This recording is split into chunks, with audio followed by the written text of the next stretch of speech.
Turabaramukije neza cyane bakunzi badusaba umurimo Talks kuri ubu tugiye kuba dusesengura hamwe impamvu zigera ku 10 zatumye ikipe ya Rayon Sports itsinda ikipe ya Al Hilal, imwe mu makipe akomeye muri Sudani.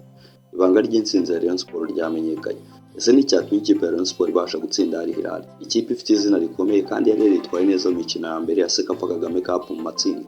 Dore ko na Rayon Sports bari bacakiranye, bari bafite amanota 6 kuri 6, bari batsinze imikino yabo ibiri.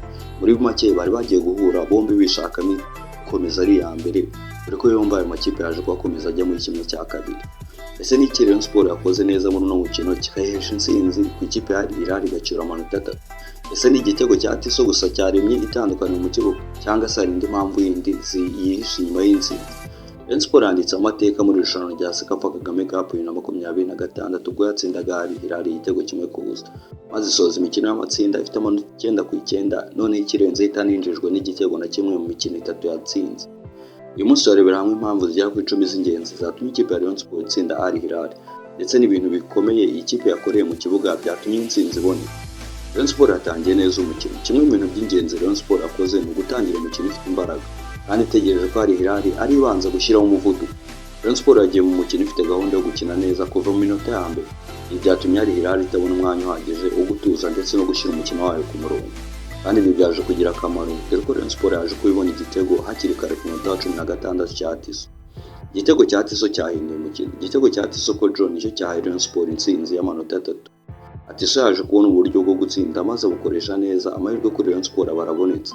Ibyahise bihindura imikino. Al Hilal yahise isabwa gusatira ishaka kwishyura. Ibyo Rayon Sports yari ifite amahirwe yo gukina yitonze no kurinda umusaruro wayo.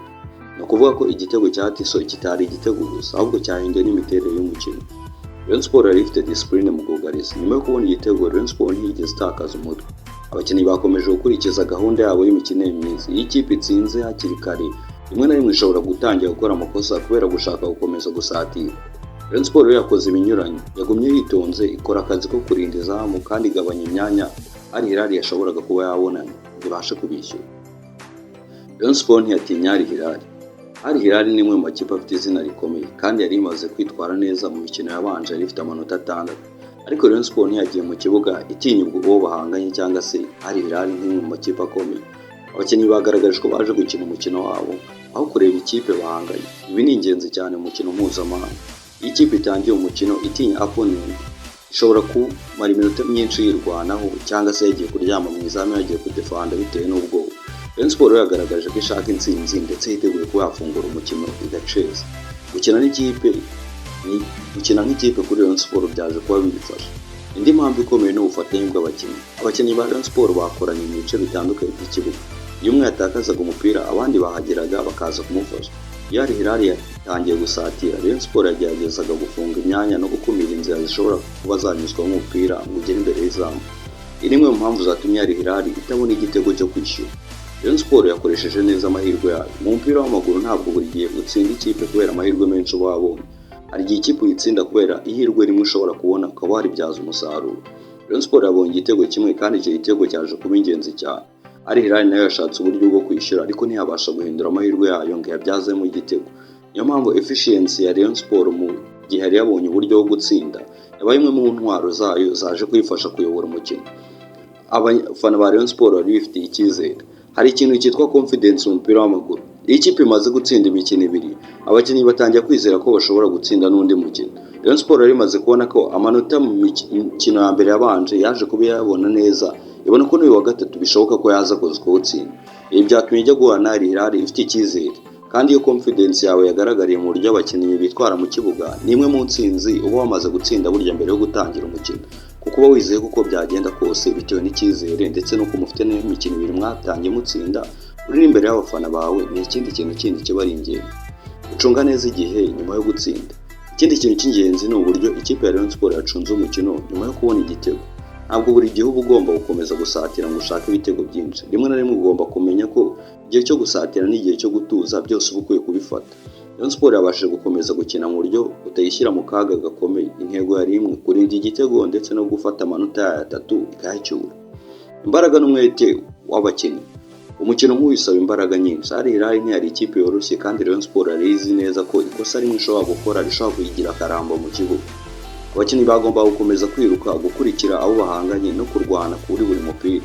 iyo discipline n'umwete byafashije ikipe ya Rayon Sport gukomeza kuyobora umukino kugeza ku munota wa nyuma. Rayon Sport yari ifite intego yo kurangiza amatsinda neza. Aha hari impamvu ikomeye kurusha izindi. Intego ikipe ya Rayon Sport yari ifite. Ikipe ntiyari yagiye muri uyu mukino ishaka gutsinda cyafunganya gusa. Yari izi neza ko gutsinda Al Hilal byayiha umwanya ukomeye mu itsinda ariho wa mbere. Kandi ibyo nibyo byaje kuba impamo Rayon Sport yatsinze Al Hilal igitego kimwe ku busa. Isoza imikino y'amatsinda ifite amanota 9/9. Ni ukuvuga ko yatsinze imikino yose yakiniye mu matsinda. Rayon Sport yerekanye ko ifite ambisiyo, umugambi. Iyo ikipe ibasha kuba yakwitwara neza ndetse igahuza umukino, iba yerekana ko ifite intego. Iyi ntsinzi ntabwo ari amanota 3 gusa. Ni ubutumwa Rayon Sport yatanze muri irushanwa. Yerekanye ko ishobora guhangana n'amakipe akomeye muri Afurika y'Uburasirazuba, ikagira discipline, ikizera abakinnyi bayo kandi igakina ishaka gutsinda. Kandi ikindi kintu cy'ingenzi ni uko Rayon Sport itarangiriye gusa gutsinda Al Hilal. Intsinzi yayifashije gukomeza urugendo muri irushanwa. None se ubona ibanga rikomeye rya Rayon Sport muri no mukino ari irihe? Iryo naba ntavuga. Ese ni igitego cya Tiso, ni discipline mu bwugarizi, ni uburyo abakinnyi bakoranye, cyangwa ni icyizere Rayon Sport yari ifite nyuma yo gutsinda imikino yabanje ibiri? Kugeza ubu aka kanya abafana ba Rayon Sport murabizi ni bamwe mu bantu babaje gushyigikira ino kipe yabo. Rero ntabwo bajya batana na Stade Amahoro bari buzuye. Abayobozi b'inzego zigiye zitandukanye, Prime Minister w'intebe w'u Rwanda, Minisitiri, abayobozi mu nzego zitandukanye bose bari baje kureba ino kipe. Dore ko ikipe ya Rayon Sport yaje kuba ari imwe mu makipe yitwara neza, gusoza imikino igera kuri 3, itsinzi 3 yose, utinjijwe igitego na kimwe mu izamu ryawe. Ibi ni ibintu byerekana uburyo ikipe ya Rayon Sport ifite determination iri ku rwego hejuru, cyangwa ari imwe mu makipe izibyirinda. Kugeza aka kanya tugomba kuzabona ikipe bita Jamus, ikipe yo muri Sudan. Ni bimwe mu bintu byitezwe kuvuga ati se Rayon Sport irakomeza gukora amateka. Dore ko nimara kurenga aho ngaho Rayon Sport izahita igera kuri finale. Abantu benshi bakavuga ati Rayon Sport na Jamus, Rayon Sport i Kigali imbere y'abafana bayo. Dore ko abantu benshi badatinya kuvuga ko nibanga ry'abafana nubwo nta rinde babwiye naryo riri. Abafana ba Rayon Sport ibintu agaragaza kuri stade imbere y'ikipe yabo, noneho nka Rayon Sport atangiye itsinda imikino 2, icyizere ni icyizere. Bafana bakogeza bagakora buri kimwe cyose hejuru y'ino kipe yabo. Icyo bagusaba ni kimwe, si amafaranga, si ibitambo, si iki, duha amanota 3, duha umunezero. Nabo bakemera bakaguha buri kimwe cyose bafite, ariko bakagira ibyishimo by'ikipe ya Rayon Sport, imwe mu makipe yihebewe n'abatari bakeya mu Rwanda ndetse no mu mahanga. Ikipe ya Rayon Sport ikomeje kwerekana urwego rudasanzwe, dore ko ikipe ya APR FC yari yasohotse muri ano marushanwa ihagarariye u Rwanda yo na Rayon Sport yo yaje kubisezererwa itanarenze mu matsinda, dore ko rwaje gutsinda Vipers ariko irataha. Kugeza ubu rero abantu baribaza ati se ikipe ya Rayon Sport ni hehe kure izagera muri no mikino? Dore ko Rayon Sport yaje gutsinda Gor Mahia, Al Hilal yayitsinze, amwe mu makipe akina Champions League ya Afurika ku rwego rwo hejuru. Akibazwa bati se iyi kipe ya Rayon Sport ibintu byayo ntibigaragara ko ari mu makipe ahagaze neza kandi yerekana urwego rwo hejuru. Kugeza ubu rero Rayon Sport izaca cyane Jamus mu mikino kimwe cya kabiri, bashaka itike yo guhita bagana kuri finali izatsinda umukino. Bibutse ko hari umukino wigeze guhuza Rayon Sport na Jamus, Rayon Sport itsinda ibitego 4-3.